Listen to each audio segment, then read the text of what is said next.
نحمده ونصلي على رسوله الكريم اعوذ باللہ من الشیطان الرجیم بسم اللہ الرحمن الرحیم۔ حضرت ابو ہریرہ رضی اللہ تعالی عنہ کی ایک حدیث میں نقل کیا گیا ہے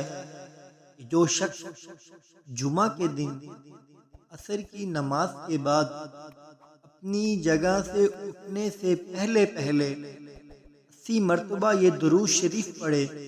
اللہم صلی علی محمد النبی الامی وعلی آلہ وسلم تسلیما،